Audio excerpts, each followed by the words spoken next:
In the end of June in 2022, Bambu Lab first started shipping printers to Kickstarter backers. A year later, June 2023, we have our first year in review. Let's talk about it.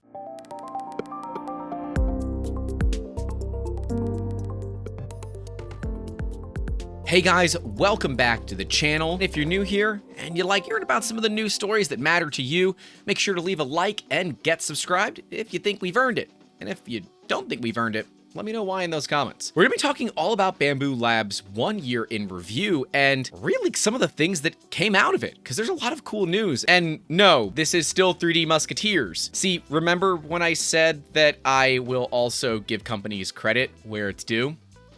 This is one of those. Let's get into it. We can see that in the end of June of 2022, Bambu Lab started pushing their first printers to customers. That's pretty cool. Bambu came out of nowhere for a lot of people, including manufacturers. While they didn't necessarily innovate on anything, what they did do specifically well is take other things that work really well on their own and package them really well. The X1 Carbon has taken the industry by storm, selling over 5,000 units in its Kickstarter alone, and selling is a very broad term when it comes to Kickstarter, as a lot of you guys know. But they delivered. I don't know if it was on time, but they did deliver. And since then, they've kind of been one of the top companies to look at in this industry. They're the new hotness. Where other companies have kind of just made small incremental changes, they came out with something the industry has never seen before, especially in a non-kit product. But there were some naysayers, myself being one of them, talking about potential issues with support, talking about potential issues with the closed source and what that looks like for your user serviceability. And yeah, I was right about both of those. We'll get to that in a bit. When you look at a small business, that first year is kind of pivotal for you to understand what the rest of the future of the business will look like. And don't get me wrong, you could get really lucky, and it's just a fluke. But with the P1P and the X1 Carbon doing as well as they have, I have a feeling that Bambu might be here to stay, whether you like that or not. Now, to be clear, Bambu had 3 printers: the X1 Carbon, the P1P, and the now deprecated X1. I'm guessing that's because they didn't sell very well, considering the X1 Carbon was not that much more money and offered all the upgrades someone would do to the printer anyways. So, grain of salt, that one, obviously. But we can see that they've been plagued with a myriad of issues, including supply chain shortages, accidents, epidemics, reworks, malfunctions, bugs, quality issues, PR crises, just to name a few. If you've looked at Bambu printers over their life cycle, you'll know that we're now on revision 3 of the build plate, which is not compatible with revision 2. You actually need a whole new daughter board for that build plate. The newest V8 and V9 releases of the extruder are not compatible with the original releases of the extruder, and therefore need to be completely replaced. The entire toolhead board itself needs to be replaced. The daughter boards, there's a few different boards in the toolhead itself, all of which need to be replaced. This is normally something where I would say you should do this on the back end before it gets to consumers. But there's a lot of testing that you just can't do until it gets into the hands of consumers. Now, being that Bambu is comprised of ex-DJI engineers, I would think that maybe they would get some of this stuff right the first time, but hey, this is their first foray into 3D printing, and therefore there's gonna be some bumps in the road. We can see that they felt like there were eggs being thrown at their faces when social media platforms became flooded with images of broken glass due to our packaging, which, despite passing strict industry standard tests, we're gonna get to that, proved to be insufficient in real-world logistics conditions. Bambu, you've been working with people all over the globe well before you started shipping printers. You should have packed some up and shipped them overseas and saw what happened. Industry standard tests is, to me, a BS excuse for we thought it would be okay and it wasn't.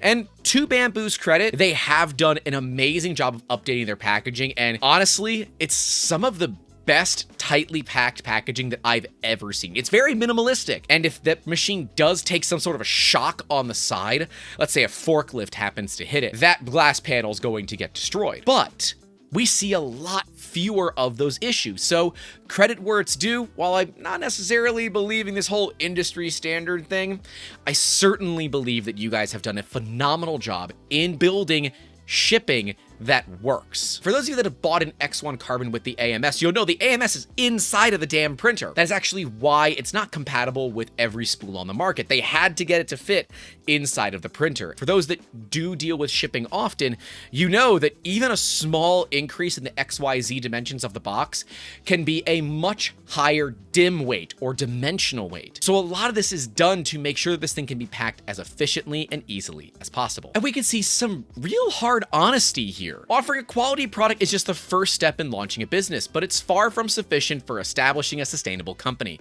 Running a company was a new challenge for most of us, myself included. Like many entrepreneurs before me, I can attest the past year has felt like a roller coaster ride for me. We face issues we could have never expected. That one I can't disagree with. Being an owner of a business or even someone involved in a startup, it is a roller coaster of emotions, of blood, sweat, tears, often more tears than you want, but hey, that's just the way it goes sometimes.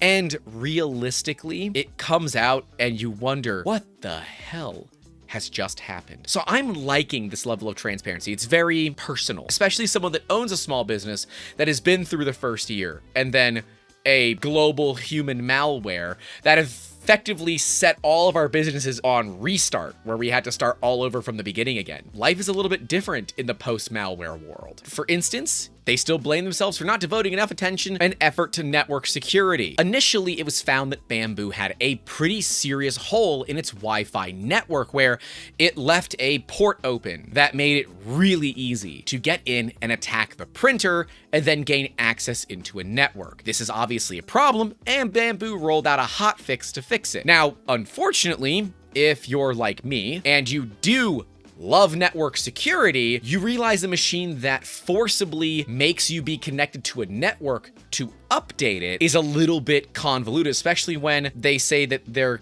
going to take network security as a top priority for all software development. Something doesn't line up here because last I heard from Bamboo, they have no intention in the foreseeable future of allowing users to update their machines via SD card. And before you go in the comments and start complaining to me that, oh, well, why don't you just connect it to a cell phone? That's not how ITAR and CMMC works. And unless you know what those two acronyms are, I recommend that you don't go down that path. It is a much deeper hole than you might think, and one that'll make you question how vulnerable your network actually is. We identified the Bamboo as a potential security threat because of its encrypted logs that we cannot see. After multiple attempts to reach out to Bamboo Lab to get either a decrypted version of it or some sort of key so that I can see it on my end, my request was denied on multiple occasions. And because of that, this threat is non-confirmable for us. Now, they have a privacy policy, which we're just supposed to have a trust me bro relationship with, which doesn't work for me, and anyone that's in network security, it doesn't work for you either. Who knows? Bamboo might be taking some of the words that I'm putting out there to heart and looking at allowing these printers to update via micro SD card, because if that was the case,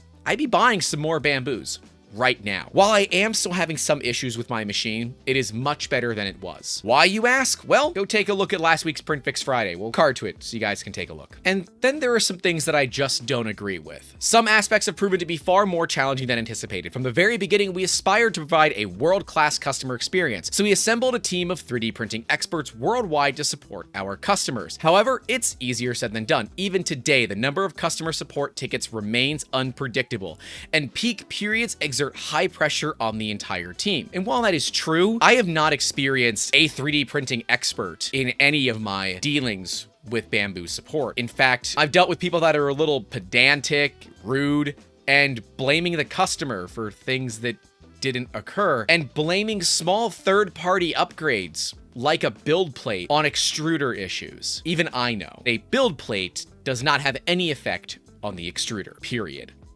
And yes, customer support is a learning curve. In fact, we talked about it just recently on our podcast. We'll card to that video so you guys can take a look at it as well, where I spent over an hour talking about some of the specifics of customer support, walking through some of my experiences with good and bad customer support, and I presented a business case that I would love your comments on. So go over, take a listen, and let me know what you think. I love some of the transparency that we have here. That is not to say that our printers are near perfect in any way. Judged against the standards of 21st century consumer electronics, I would rate Bambu's first generation printers a 55 out of 100. Above average, but still a long way to go to reach our ambitions. The X1C and P1P models are relatively refined compared to previous generation desktop FDM 3D printers, but they are still light years away from delivering an iPhone-like user experience, which is our ultimate goal. So there's a few things to unpack here. What is the standard of 21st century consumer electronics? If we look at other printers on the market and we compare it to the 3D printing industry as a whole, I would rate Bambu actually a little higher than 55. I might go to 65 on that. There are still some things that are missing for me, and maybe that's just me personally, but one of the big things is allowing it to update offline. Looking at all consumer electronics, yeah, if you compare it against an iPhone or maybe like a Samsung Android phone, the experiences from those portable electronic devices is more streamlined. It's because those companies have spent millions, if not billions of dollars making certain that all of this is that way. And while I believe that Bambu has spent a lot of money to make sure that these machines are as close to plug and play as they can be, I do agree they have some room to grow. I would agree that they are relatively refined compared to previous generation desktop FDM 3D printers. And I guess we have to look at what is a previous generation FDM 3D printer. Is that a wooden MakerBot replicator? There might be one on its way to me so we can make it function again. Or is that something like a Voron? Where do we cut the line of previous generation? Because if we're comparing it to something like a wooden 3D printer, yeah, even the 8-bit Prushas behind me are light years ahead of a previous generation. But if we look at comparing it to something like a Prusa, from a hardware standpoint, what it's got on paper, it is a pretty well-refined machine. But in practice, I find that it's not as refined as you might think, especially when it comes to doing repairs. But I do like that their goal is an iPhone-like user experience. And while I'm not an iPhone user, I believe that iPhones have a phenomenal place, and with some of the security things that iPhone is implementing and what Apple are implementing should really start to set industry standards for other companies. And yeah, I'm looking at some of the other major manufacturers, especially you, Samsung. And again, a very personal statement. We can only tell ourselves that these distressing problems that arise daily are part of the growth process. Perhaps they are a necessary path we have to follow to achieve a score of 90. I like that they're not pushing for a 100, and I believe that is important for a business. You cannot and never will be at a perfect 100, because if you hit a perfect 100, that's it.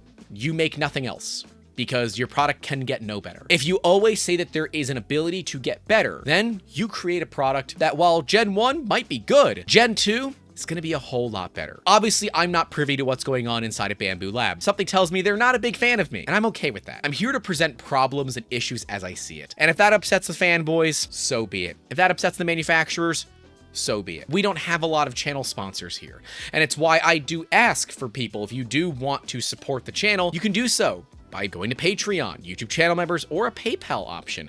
And at the $10 tier and higher, you get access to our private company Discord, where you get to hang out with myself, all the other Musketeers, and a nice little corner of our fans, where we do a lot of awesome projects that are only shared with the Discord. A lot of our videos aren't sponsored, and it's not cheap to run a YouTube channel, for those that don't know. While I believe we always have room to grow, I like seeing this as a public decree from a company. It bodes well for my faith in them moving forward, because to be clear, I've lost a lot of faith in Bambu. This helps out a lot. I like that they're thanking not just the people that have helped them, but also the cybersecurity experts who promptly alerted us to our security vulnerabilities, pushing us to make our systems more secure. While I'm not a cybersecurity expert, hi Bambu, I would love for you to make it so these printers can run completely offline and still be able to be updated.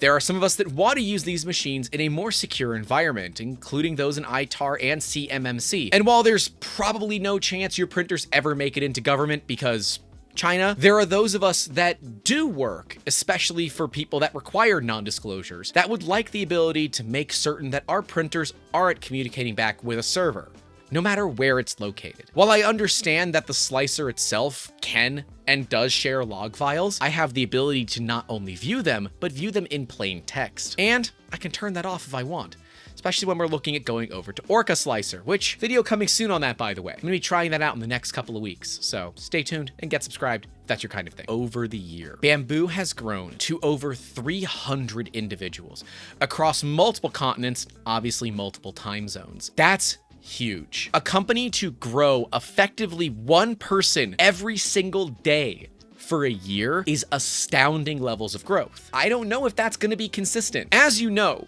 these printers tend to have a huge spike and then they'll level off. What we're about to see is, I think Bambu is about to have another spike. There is a saying that says, what doesn't kill you makes you stronger. I think the last few years have taught us that whatever doesn't kill you makes you stronger, or terribly sick. And while I don't believe that Bambu is terribly sick, I believe that their kind of self-vision here is in line with what I would like to see from other 3D printer manufacturers. To be clear, this is a level of transparency and personality that you don't see from many companies. Really, the only other notable one is Prusa. They're known for their absolute transparency. In fact, they did an entire sustainability report, which we covered in 2 separate videos, with my favorite being when we interviewed the author. Card to that video so you guys can take a look, and we'll link in the description to the channel video that we did on it. I am proud of Bambu for this. It proves and shows that they are aware that they're not perfect, and that they are aware that their product has flaws, and that they are thankful for the community help. They could have easily brushed this off and said, middle fingers to all of you, we're perfect. Get lost, scrub, but they didn't. That is crazy important when we look at building relationships moving forward in this industry. It is very difficult to be a new player in this industry, and Bambu has been met with a lot of opposition. Apparently, most of it's been through me, or at least publicly. I know I'm not the only one dealing with some of the problems that I have. There are other people that have similar issues, but I'm one of the few that actually has a following. And I'm glad that I can be the voice for those that might not necessarily be able to speak up that much or not want to. For those of you that are out there that are dealing with problems, know I will do my best to help you. That's what we're here for. And to those of you that are having a phenomenal time with your printers, I'm so happy for you. I hope that soon I can be in that crew as well and learn from what we've done to make this machine function better, potentially much better in the future. It's not all about Bambu. It's actually about Bambu also giving back. This is not something that I expected, and something that's pretty amazing. A+, Bambu. For all Kickstarter backers who made this journey possible, they have prepared a gift pack worth $165 containing 4 rolls of carbon fiber reinforced filaments for the grand total of $1.99. Why $1.99? I think I have a reason. Most payment processors under a certain amount charge an insane percentage on that transaction. And I think that's what they did. They had to make it above their minimum so they're not getting hit with a massive amount of credit card processing fees. So I tip my hat to that because that's a very business thing. And for all customers who ordered at least one of their printers after the Kickstarter through the official store before June 26th of 2023, they have prepared a gift pack containing 2 rolls of carbon fiber reinforced filament for $1.99. And yeah, I'm subscribed to their newsletter, so I'm hoping to get my code. Kind of nice to have some. And remember, the Bambu rolls are chipped. That means if you do want to re-spool them, make sure it's the same material that you put on it. We have a lot of fiber reinforced materials here, and it is a very common material that we print with here at 3D Musketeers. So it'd be nice to have a few more spools from Bambu that think they're carbon fiber PLA or carbon fiber nylon when they're really something else. Or from another brand. And for all past buyers, except those that have already bought an X1 Carbon combo, they prepared a $50 AMS discount voucher. That's pretty great. I would like another AMS for 50 bucks less. I get it. Trying to get more products into the hands of your consumers. I got no shame there. This, though, is something that came out of left field for me. A price adjustment. And no, not in the way that you might be expecting. Bambu is lowering the cost of the P1P to $600 US. If you get a good machine, that's a great deal. If you don't care about your data security, that's a great deal. If you don't care about customer support, currently, that's a great deal. And if you already have a farm of Bambus, that's a great deal. This is likely somewhat due to pressure from Creality with the K1. The P1P is very much a stripped down X1 Carbon where they removed a lot of stuff that isn't immediately necessary. You know, like the side panels and the door and the lid, and they made it considerably less money, half the price less than half the price technically, of their X1 Carbon without the AMS. I am impressed by this. This is economies of scale. To be clear, I don't think they needed to do this. I don't think Bambu is struggling to sell printers. In fact, I think they're struggling to make them as fast as they can sell them. I think this is really gonna bring more people into the industry of these high-speed 3D printers. Now, I've never used a P1P, and if we could have these issues addressed, issues with reliability, the issues with right to repair, the issues with data security, and the issues with leaving your machines offline indefinitely, I would be looking at getting another one. And at this price, the P1P is a hard machine to look past. There's not much out there that provides that level of speed and quality. When my machine works, it makes beautiful parts. So you've been looking, you can save yourself $100 and get one now. Something that they don't talk about in here, they're now distributing through Micro Center. So if you have a Micro Center near you, you can get Bambu products there. That's a big move for a company to look at full-on retail distribution. But we do have some issues right now regarding warranty support and who actually provides it. We have some people stating that Micro Center is not going to be providing support, but Bambu is not going to provide support because you bought it from a reseller, Micro Center. So where does that leave the consumer?